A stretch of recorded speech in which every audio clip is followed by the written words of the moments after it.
Assalamualaikum warahmatullahi wabarakatuh. Innal hamdalillah nahmaduhu wa nasta'inuhu wa nastaghfiruh wa na'udzu billahi min syururi anfusina wa min sayyiati a'malina. May yahdihillahu fala mudhillalah wa may yudlil fala hadiyalah. Asyhadu an la ilaha illallah wahdahu la syarikalah wa asyhadu anna Muhammadan abduhu wa rasuluh. Allahumma salli wa sallim ala nabiyyina Muhammadin wa ala alihi wa sahbihi ajma'in. Amma ba'd. Fa inna astaqal hadithi kitabullah wa khairal huda huda Muhammadin sallallahu alaihi wasallam wa syarrul umuri muhdatsatuha fa inna kulla muhdatsatin bid'ah wa kulla bid'atin dhalalah wa kulla dhalalatin finnar. Ikhwan fillah azakumullah, para hadirin dan hadirat yang dimuliakan oleh Allah Subhanahu wa taala. Melanjutkan kajian rutin kita masih membahas khasais, yaitu keistimewaan Nabi Muhammad sallallahu alaihi wasallam. Pada saat yang lalu telah kita bahas bahwa dengan sebab Nabi Muhammad sallallahu alaihi wasallam pernah tinggal di kota Makkah dan Madinah, maka Allah Subhanahu wa taala menjaga dua kota suci ini dari Dajjal. Allah Subhanahu wa taala menempatkan para malaikat di setiap gerbang pintu masuk Makkah dan Madinah yang menjaga kota Makkah dan Madinah sehingga mencegah masuknya Dajjal. Lalu masih berkaitan dengan keistimewaan yaitu sebuah kota, maka berikutnya adalah ikhtisasun Nabi sallallahu alaihi wasallam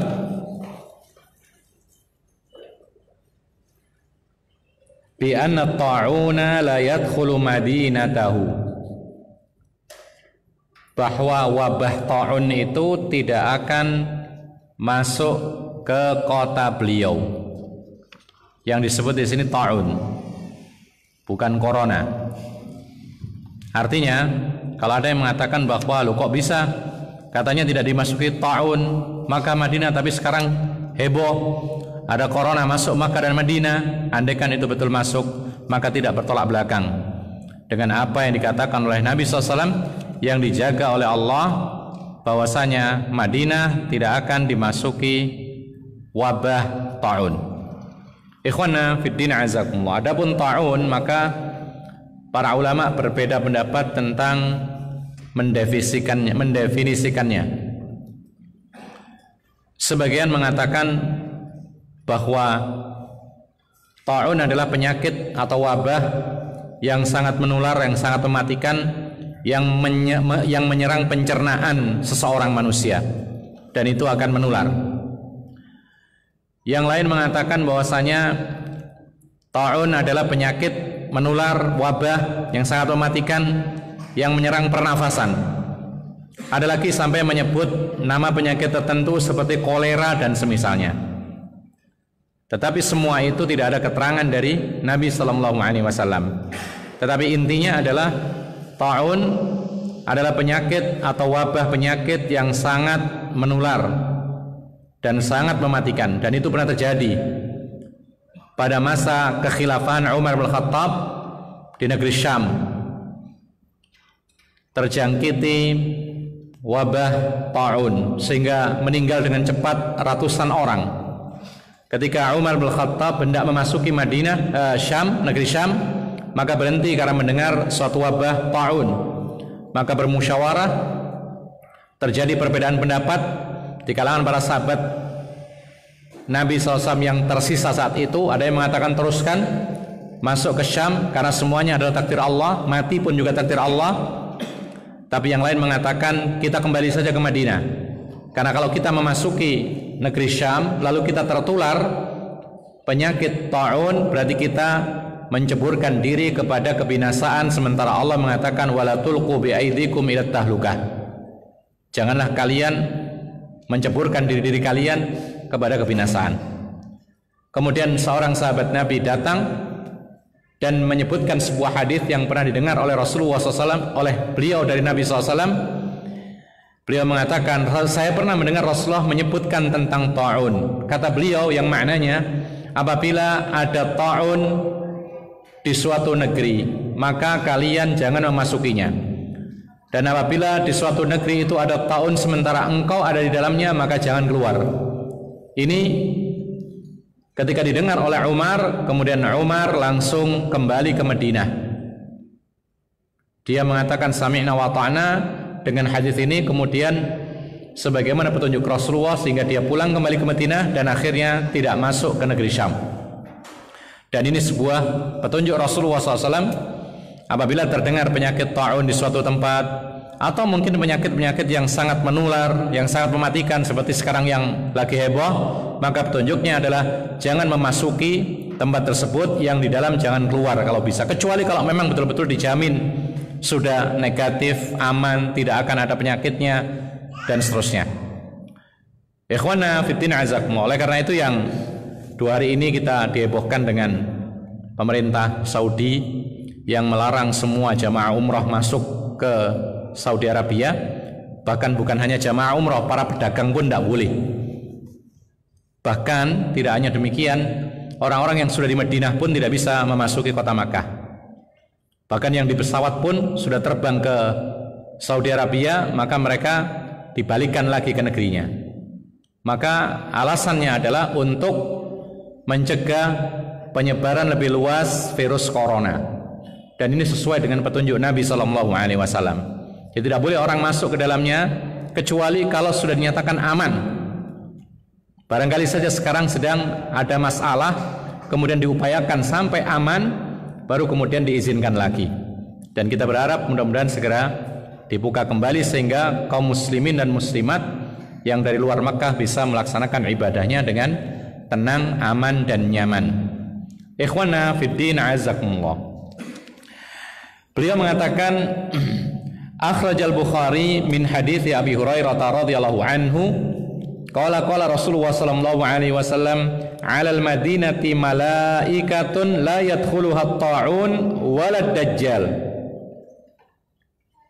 Kata Abu Hurairah dalam hadis Bukhari, yaitu Sahih Bukhari, beliau mengatakan Rasulullah sallallahu alaihi wasallam pernah bersabda, pada Madinah itu, ya Madinah Rasul, kotanya Rasulullah sallallahu alaihi wasallam, itu ada para malaikat yang mana menjaga kota Nabi sallallahu alaihi wasallam sehingga ta'un dan dajjal itu tidak akan memasukinya. Di sini ada perkataan alal Madinah. Terjadi silang pendapat di kalangan para ulama, apakah Madinah di sini hanya Madinah An-Nabawiyah yang ada Masjid Nabawinya saja, atau Madinah yang ada Masjid Nabawinya dan Madinatul Rasul, yaitu Makkah Al-Mukarramah, karena Makkah itu juga Madinatul Rasul, kota tempat tinggalnya Rasulullah sebelum beliau hijrah. Maka pendapat yang lebih dekat kepada kebenaran adalah mencakup 2 kota suci, baik Makkah maupun Madinah, tidak akan dimasuki ta'un, sebagaimana Nabi SAW mengikat, yaitu kesamaan dengan masalah Dajjal yang tidak akan memasukinya. Karena Dajjal kemarin atau yang dulu kita sebutkan bahwa Allah menjaga kota Makkah dan Madinah tidak akan dimasuki oleh Dajjal. Demikian pula wabah ta'un tidak akan masuk ke dalam kota Makkah dan kota Madinah. Ini menurut pendapat yang lebih dekat kepada kebenaran. Adapun penyakit-penyakit yang lain maka tidak ada jaminan. Dan di sini menunjukkan bahwasanya tidak ada kontradiksi apa yang terjadi sekarang. Andaikan ada orang yang terkena virus yang mematikan selain ta'un, maka ini bisa saja terjadi. Ikhwana fiddin azakumullah.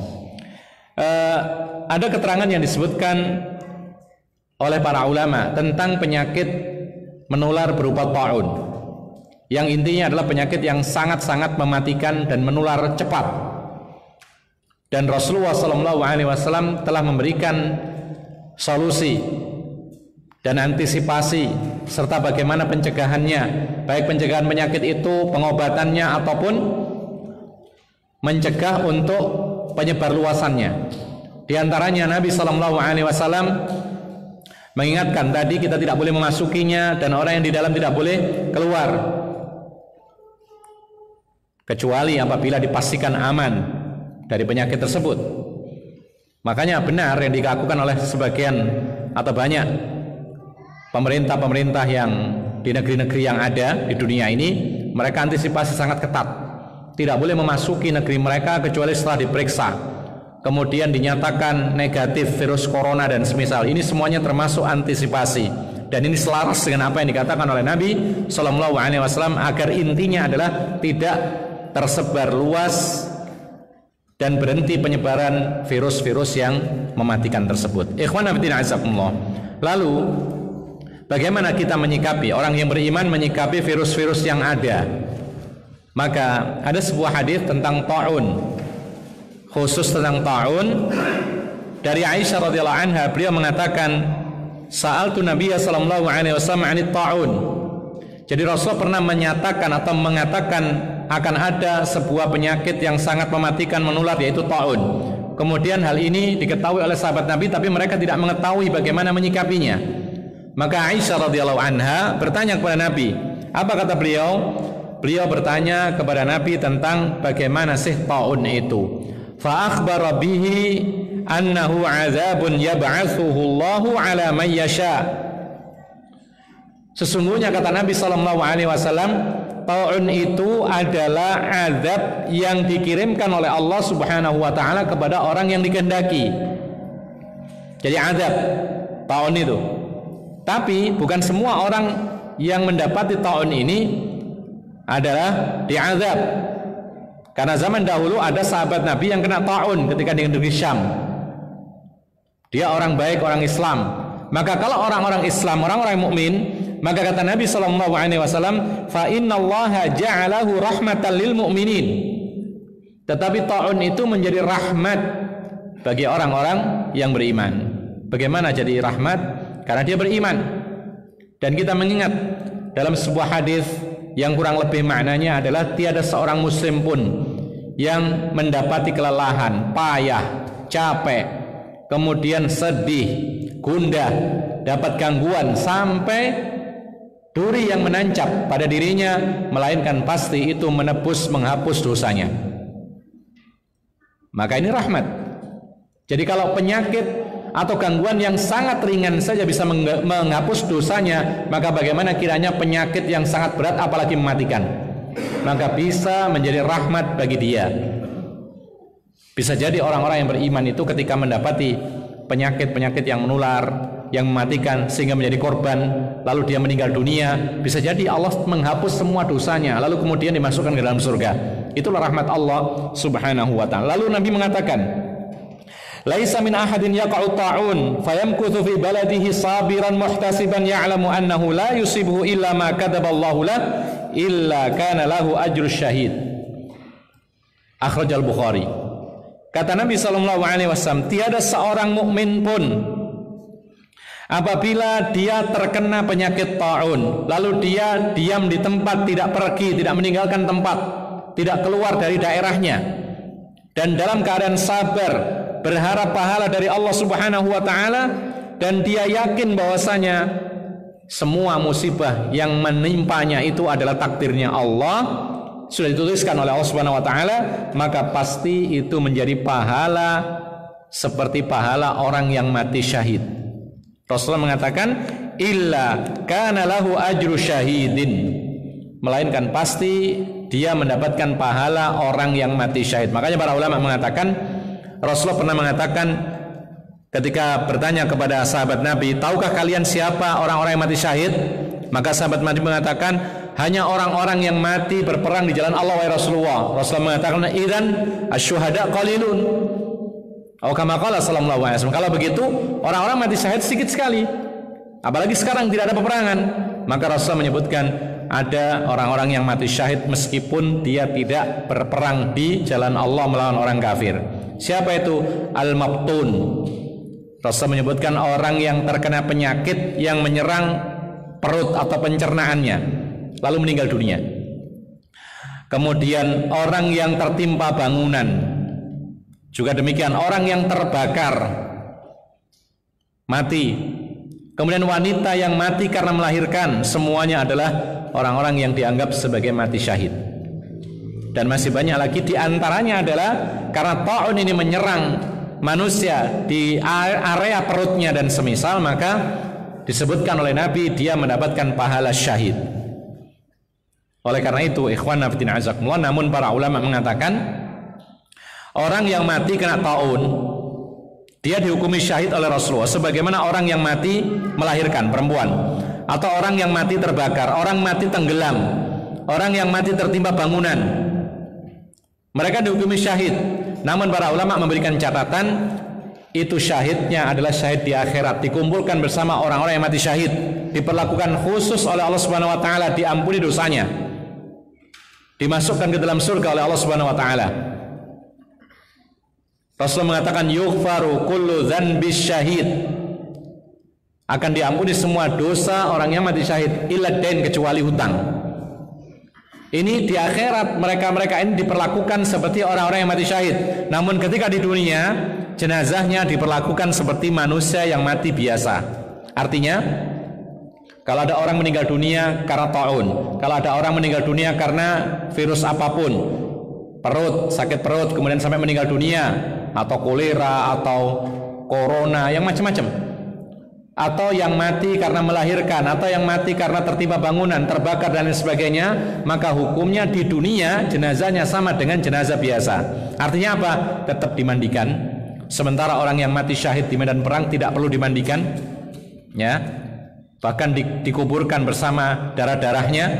Pakaiannya, kafannya adalah pakaian ketika dia berperang, karena nanti dibangkitkan pada hari kiamat dalam kondisi luka-lukanya menganga, mengeluarkan darah, warna darahnya merah, tapi harumnya itu seperti minyak kasturi yang paling wangi. Itu syahid, syahid fil ma'rakah, syahid ketika medan perang. Tapi orang-orang yang mati yang disebutkan tadi, maka tetap dimandikan, dikafani dengan kafan yang lain, kemudian disolati. Sementara orang yang mati syahid tidak harus disolati, karena dijamin oleh Allah Subhanahu wa taala masuk surga. Sementara sholat jenazah itu syafaat, menolong dia. Orang yang syahid di medan perang tidak harus disolati. Bahkan sebagian para ulama mengatakan tidak disyariatkan, hanya sekedar boleh. Tapi kalau orang mati yang kena ta'un, kena penyakit ini, ketimpa bangunan, terbakar, mati syahid karena melahirkan dan semisal, tetap disolati. Karena Nabi SAW tetap menyolati wanita yang mati karena melahirkan, nifas. Kemudian orang yang mati syahid di medan perang dikuburkan di tempat dia meninggal dunia, di mana dicabut ruhnya, disitulah dikuburkan. Tetapi orang-orang yang mati biasa tadi tapi dihukumi syahid, dikuburkan di kuburan umum kaum muslimin. Artinya di dunia dihukumi seperti orang biasa, tapi di akhirat dikumpulkan bersama para syuhada. Ikhwana fiddin azakumullah.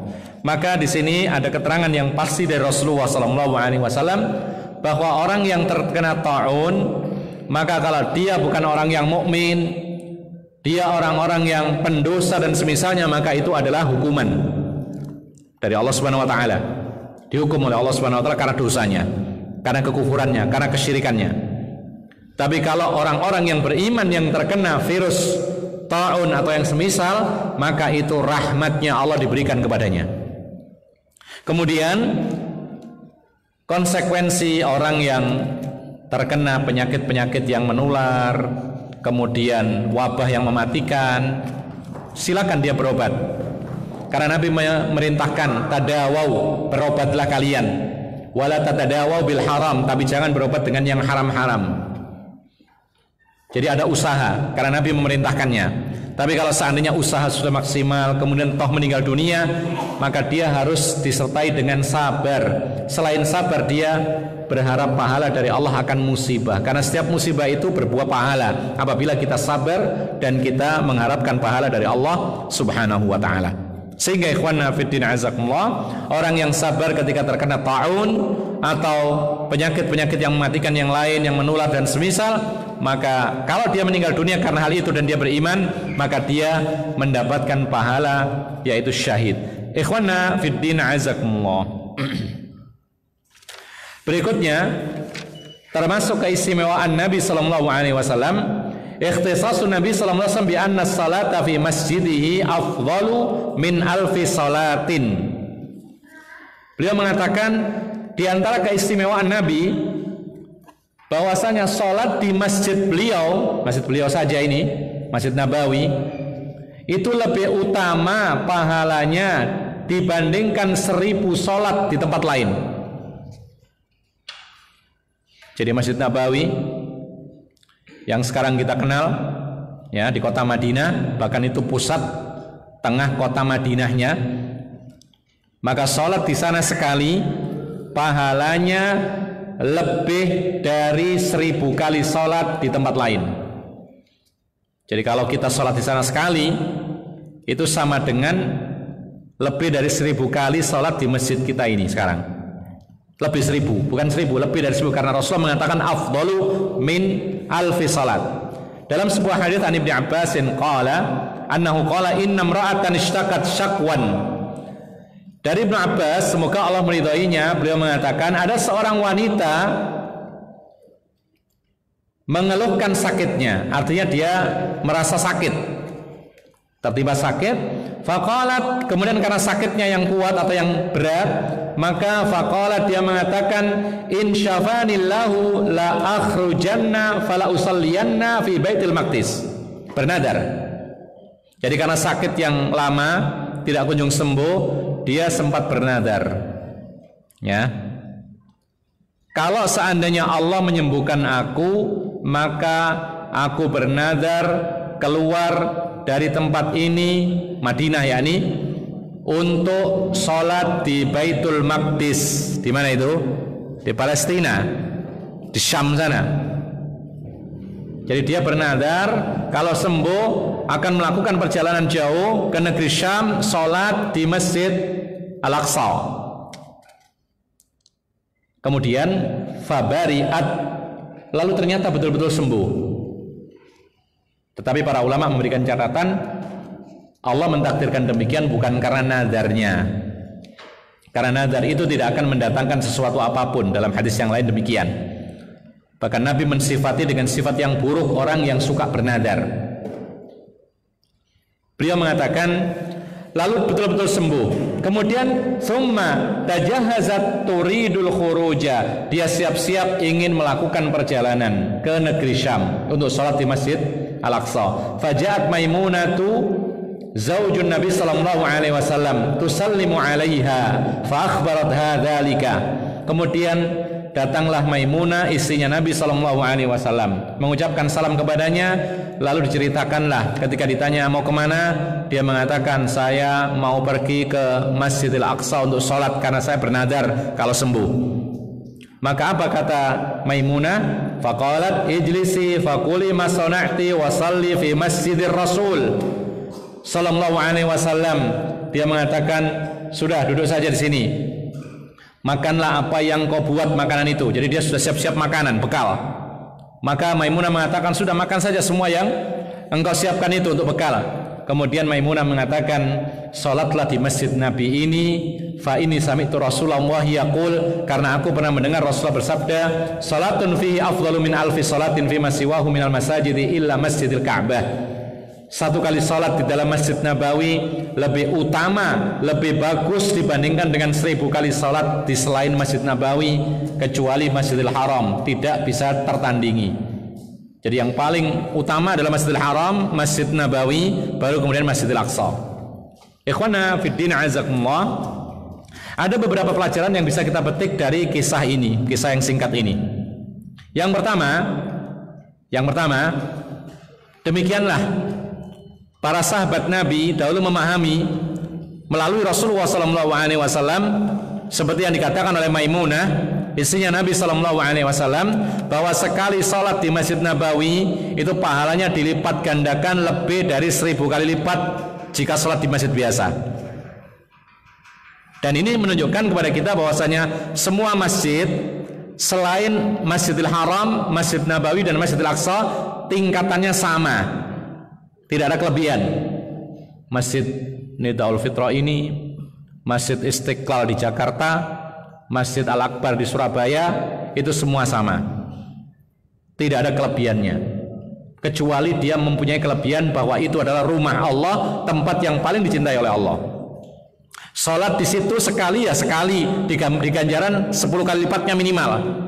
Tapi kalau sholat di Masjid Al-Haram, ada keterangan 1 kali sholat di Masjidil Haram itu dilipat gandakan lebih dari 100.000 kali lipat dari masjid biasa. Sholat di Masjid Nabawi dilipat gandakan pahalanya lebih dari 1.000 kali lipat dari sholat di masjid biasa. Sholat di Masjidil Aqsa sekali, maka pahalanya berlipat lebih dari 500 kali sholat daripada masjid biasa.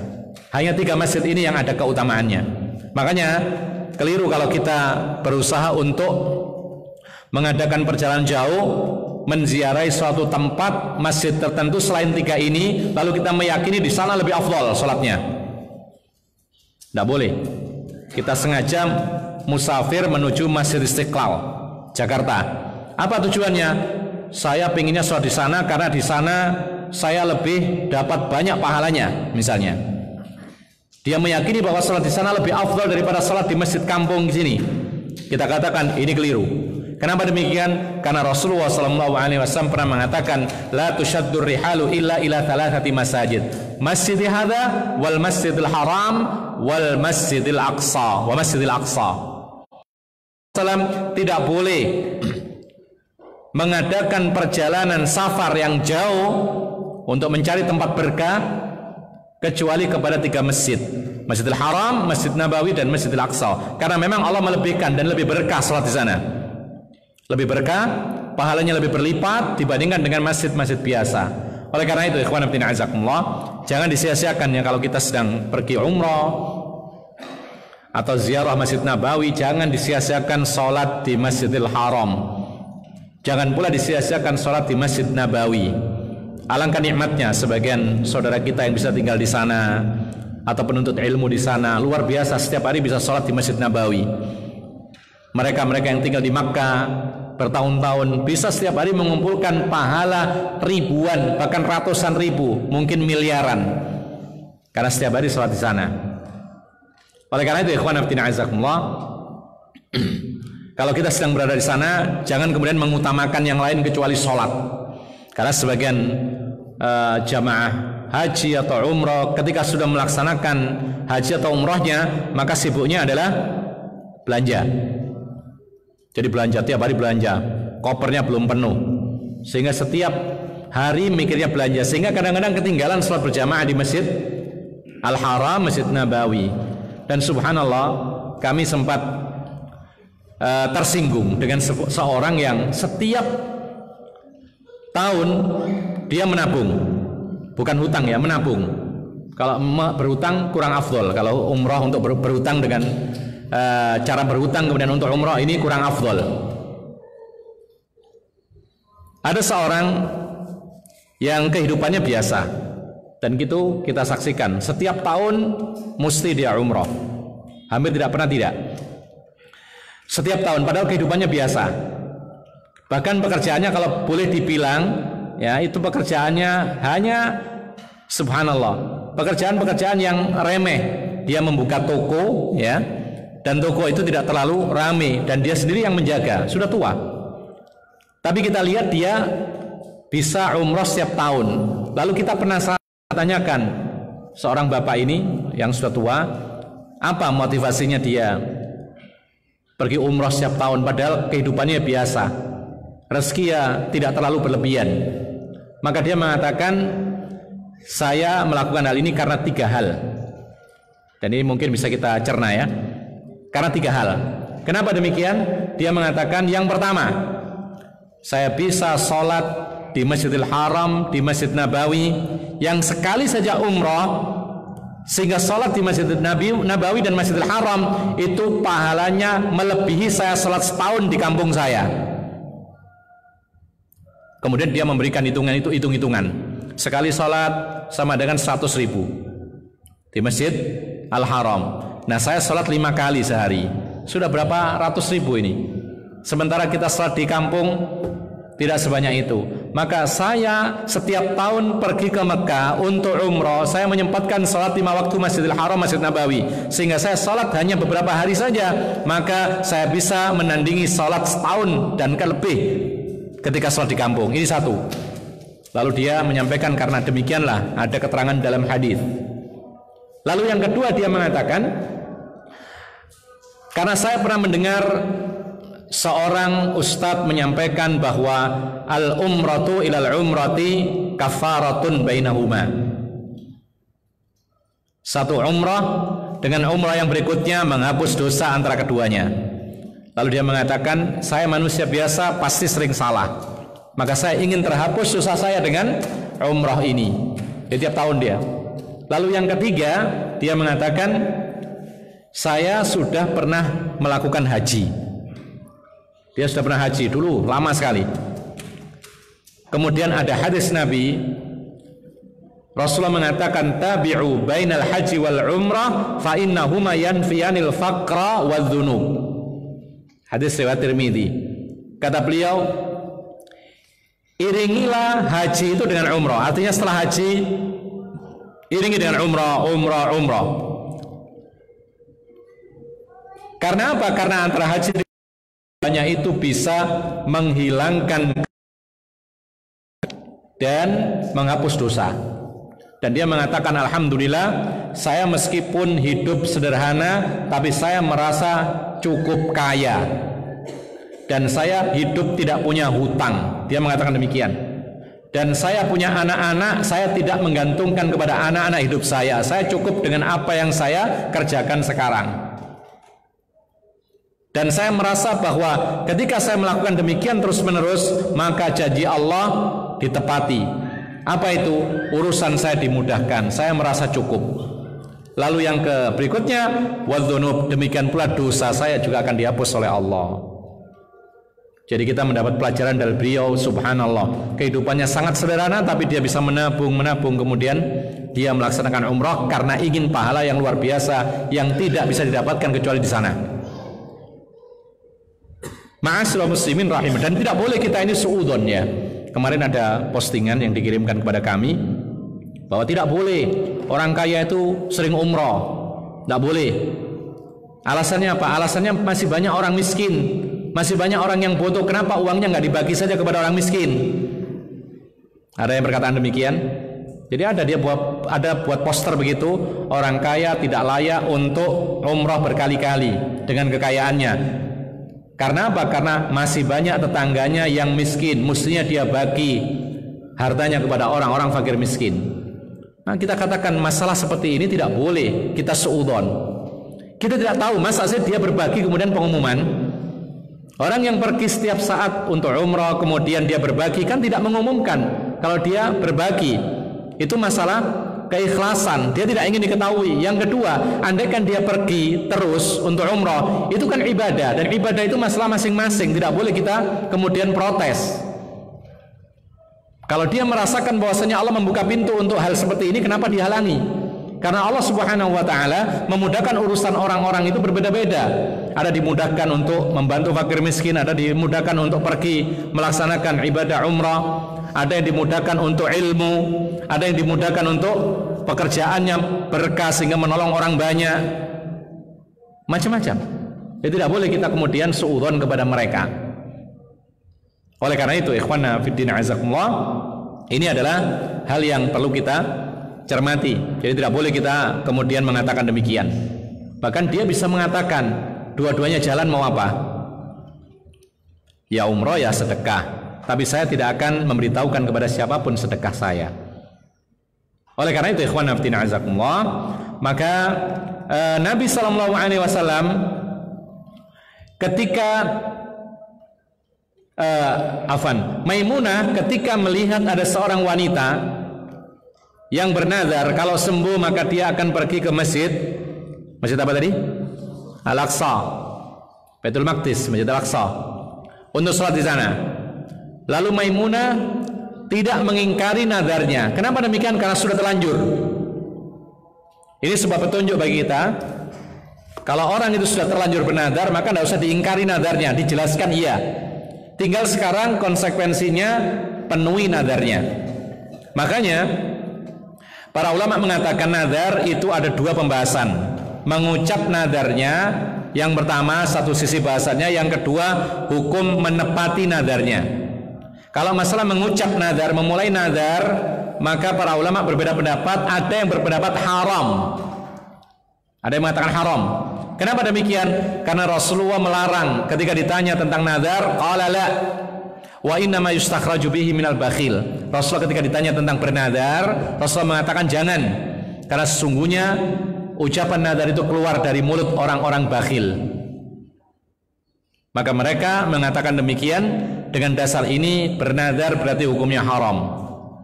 Tetapi menurut mayoritas para ulama, bernadar hukumnya makruh. Kenapa makruh? Buktinya ketika sudah terlanjur bernadar harus ditepati.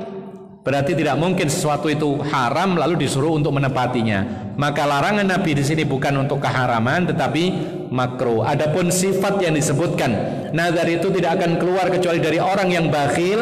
Maka bakhil itu memang ada dua. Kadang-kadang bakhil haram, bakhil makruh.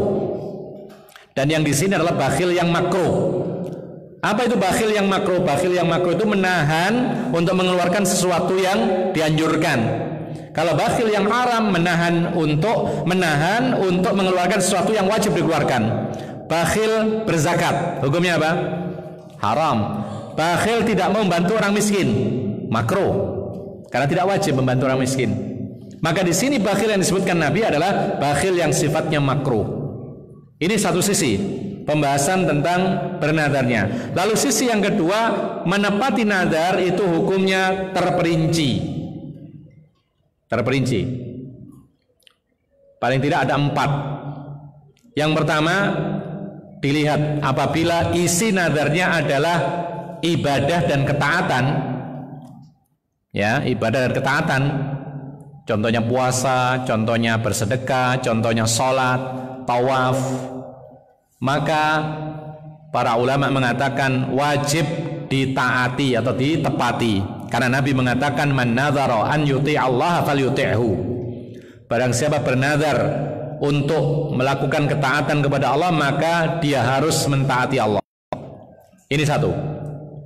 Yang kedua, apabila isi nazarnya adalah kemaksiatan, maka hukumnya haram menepati nazarnya dan dia wajib membayar kafarah. Karena Nabi mengatakan wa man nadhara an ya'si Allah fala ya'sihi. Siapa yang bernazar untuk berbuat maksiat kepada Allah, maka jangan sekali-kali maksiat kepada Allah. Nazar misalnya, kalau saya berhasil maka minum khamr misalnya, haram menepatinya dan dia wajib membayar kafarah. Yang ketiga, nazar yang sifatnya mubah, urusan dunia, ya, maka hukum menepatinya itu boleh memilih. Tepati karena itu mubah, kalau sudah ditepati maka tidak ada konsekuensi apa-apa lagi. Tapi kalau tidak ditepati, maka dia wajib membayar kafarah. Seperti benar Rasulullah SAW menghukumi orang yang bernazar akan berjalan dari Madinah ke Masjidil Haram. Kemudian Rasulullah menyuruh untuk boleh menunggangi kendaraan atau berjalan. Tapi kalau menunggangi kendaraan, maka dia membayar kafarat. Ikhwana fiddin azakumullah. Adzan? Adzan. Baik, silakan adzan dulu. Kita lanjutkan setelah adzan.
Kita sambung sedikit.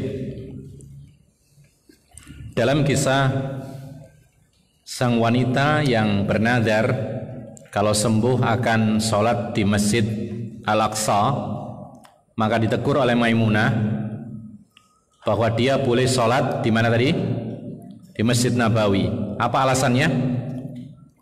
Karena pahala sholat di Masjid Nabawi lebih besar daripada Masjid Al-Aqsa. Maka di sini timbullah persoalan yang disebutkan oleh para ulama ketika menjelaskan hadis ini, yaitu ketika seorang itu bernazar sholat. Taib, ini termasuk bagian nomor berapa dalam masalah menepati nazar tadi? Yang pertama atau kedua atau ketiga? Yang pertama, nazar ketaatan. Hukumnya menepatinya apa? Wajib. Cuman masalahnya sekarang nazar sholat kemudian menyebut tempat, ya. Nazar untuk sholat menyebut tempat. Apa tempatnya? Yaitu Baitul Maqdis atau Masjidil Aqsa. Kalau sholatnya tetap wajib, tidak bisa tidak, jelas. Karena nazar itu memang mewajibkan dirinya sendiri kepada Allah ibadah yang tadinya tidak wajib. Itu nazar, ya. Jadi nazar itu seorang mewajibkan sesuatu yang tadinya tidak wajib. Ini nazar namanya. Antum mengatakan misalnya kalau sembuh saya akan apa? Botak rambutnya, botak kepala. Maka ini menjadi nazar. Nazar itu wajib. Karena botak kepala ini tidak wajib asalnya, tapi ketika dia nazar menjadi wajib. Cuman ini karena masalah dunia, maka boleh memilih tepati atau kalau tidak bayar kafarat. Tapi kalau urusan ibadah tidak bisa bayar kafarat. Ya. Makanya para ulama banyak menceritakan orang-orang yang sering bernazar akhirnya kesulitan. Nazarnya apa? Nazarnya puasa. Puasa berapa? Setahun. Nah, ini kesulitan akhirnya. Karena suatu ketika dia memulai puasa untuk setahun penuh, itu menjadi kewajiban. Maka suatu saat pasti sakit, suatu saat musafir, suatu saat ada halangan dan misalnya apalagi wanita. Jadi di sini para ulama mengatakan bahwa untuk urusan sholat maka itu adalah nazar ketaatan, maka wajib sholat. Cuman ketika menyebut tempat, apakah menjadi wajib tempat tersebut? Apakah sholat tersebut wajib di tempat itu? Ketika si wanita ini bernazar sholat di Masjid Al-Aqsa, maka apakah wajib dia sholat di Masjid Al-Aqsa? Maka di sini terjadi perbedaan pendapat di kalangan para ulama. Pertama, pendapat yang pertama, dia menjadi wajib sholat di Masjidil Aqsa sebagaimana yang disebut. Karena nadarnya muqayyad, diikat dengan tempat, tidak bisa tidak boleh pindah. Tentu saja pendapat ini lemah karena berbeda dengan hadisnya. Rasulullah mengizinkan untuk sholat di tempat yang lain. Pendapat yang kedua, tidak harus. Tidak harus. Artinya yang penting sholat dimanapun bisa. Yang penting ketika dia menyebut Masjid Al-Aqsa, maka di masjid manapun bisa. Tetapi pendapat ini pun juga lemah. Kenapa demikian? Karena menyebut masjid tertentu itu biasanya ada keutamaannya. Yang disebut Masjidil Aqsa itu karena ada keutamaannya. Sholat di Masjidil Aqsa pahalanya lebih dari 500 kali lipat dibandingkan sholat di masjid lain. Oleh karena itu pendapat yang lebih kuat disebutkan oleh para ulama bahwa pendapat yang benar bahwa menjadi sebuah keharusan ketika seorang bernazar salat di masjid A, dia harus salat di masjid A, tidak boleh dipindah kecuali kalau ada uzur. Ini satu, tidak memungkinkan, ya. Misalnya ternyata masjidnya di situ masjid dhirar misalnya, karena Nabi pernah dilapori ada orang ingin bersedekah menyembelih onta di tempat namanya Buana. Maka Rasulullah tanya, apakah di situ ada acara kemusyrikan? Tidak ada. Apakah di situ ada hari raya orang-orang kafir? Tidak ada. Silakan dipenuhi. Artinya kalau seandainya di situ ada yaitu penghalang untuk dilakukan, maka silakan di tempat lain. Nah, seperti ini juga demikian. Ketika kita bernazar sholat di masjid A, maka jangan atau tidak boleh pindah, harus di situ. Karena itulah gunanya dia menyebutkan, mewajibkan dirinya sendiri. Kecuali kalau tidak memungkinkan karena ada udzur. Misalnya kita nazar sholat di masjid A, ternyata masjidnya sudah nggak ada, ya, dibongkar misalnya, sudah jadi jalan misalnya, maka kita sholat di masjid lain, yang penting masjid. Yang kedua, atau boleh juga dipindahkan kepada tempat yang lebih afdol. Tempat yang lebih afdol. Jadi hukum asalnya, sekali lagi pendapat yang kuat, hukum asalnya tidak boleh di tempat lain seperti yang diucapkan, tidak boleh pindah kecuali kalau ada udzur atau kalau ada tempat yang lain yang lebih utama. Kita lihat urutannya keutamaan masjid itu: Masjidil Haram, Masjidil Nabawi, kemudian Masjidil Aqsa. Salat sekali di Masjidil Aqsa pahalanya dilipat gandakan lebih dari 500 kali lipat dari masjid biasa. Salat di Masjid Nabawi pahalanya berlipat lebih dari berapa? 1000 kali lipat daripada masjid biasa. Salat di Masjidil Haram pahalanya berlipat lebih dari 100.000 kali lipat daripada masjid biasa. Maka oleh karena itu Maimunah dalam hal ini mengatakan kepada si wanita tadi, tidak usah pergi ke Al-Aqsa karena pahalanya masih di bawahnya Masjid Nabawi, salat saja di Masjid Nabawi. Maka ini menunjukkan boleh dipindah tempat bernazar itu kalau salat itu ke tempat yang lebih afdol. Ma'asyiral muslimin rahimakumullah. Oleh karena itu para ulama mengatakan yajuzu taghyiru jihatin nazar ila ma huwa aula. Ini perkataan masyhur para fuqaha. Boleh-boleh saja meskipun tidak disepakati ya, tapi ini perkataan banyak para ulama. Mereka mengatakan boleh-boleh saja merubah tempat nazar ke tempat yang lebih mulia. Jadi kita misalnya bernazar ingin sholat di Masjidil Istiqlal. Nazar, kalau saya sembuh maka saya nazar untuk sholat di Masjidil Istiqlal. Ternyata sembuh, lalu kemudian ada rezeki pergi umrah, maka silakan sholat di Masjid Al-Haram, lebih utama daripada sholat di Masjid Istiqlal. Ini maksudnya. Maka kemudian Syekhul Islam Ibnu Taimiyah mengatakan, memberi contoh, tidak hanya sholat. Beliau mengatakan man nadhara shauman muayyanan falahul intiqalu ila zamanin afdhala minhu kayaumits thulatsa. Kata beliau, barang siapa, ini Syekhul Islam memberikan contoh, yakni merubah tempat atau merubah nazar kepada hal yang lebih utama, tapi sama-sama ketaatannya sama. Kalau puasa ya puasa, sholat ya sholat, karena nggak bisa dirubah, ini kewajiban.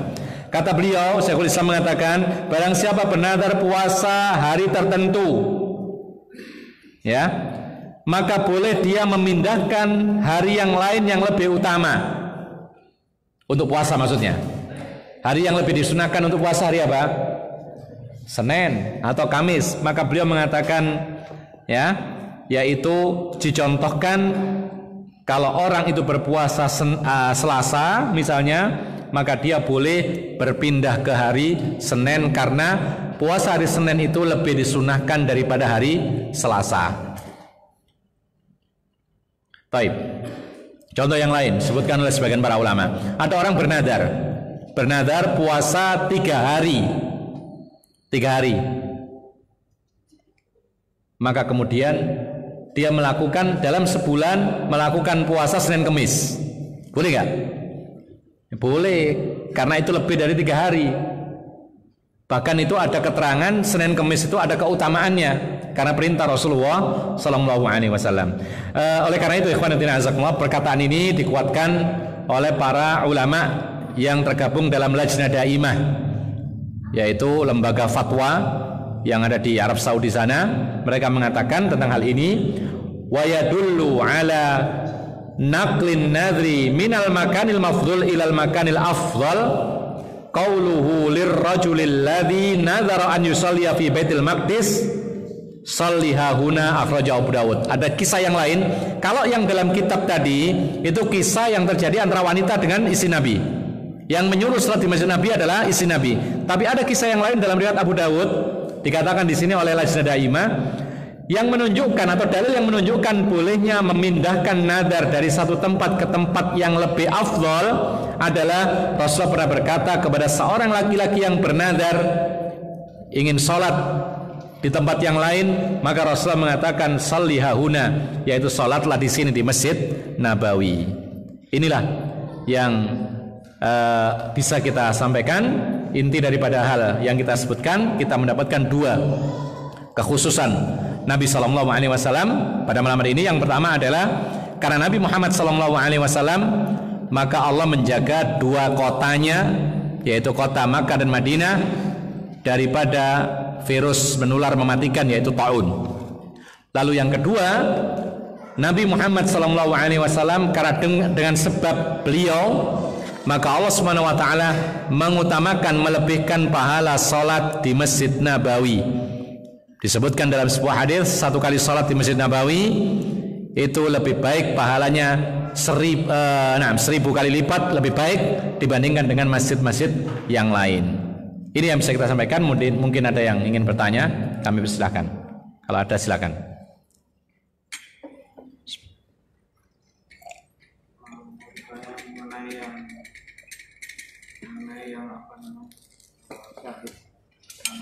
Ya. Apakah itu berlaku umum kepada semua manusia atau hanya untuk pada orang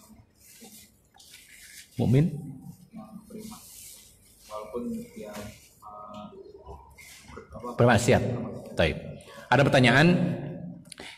Orang-orang yang dihukumi oleh Nabi syahid, mati syahid, kita sebutkan tadi berapanya ya? Satu apa?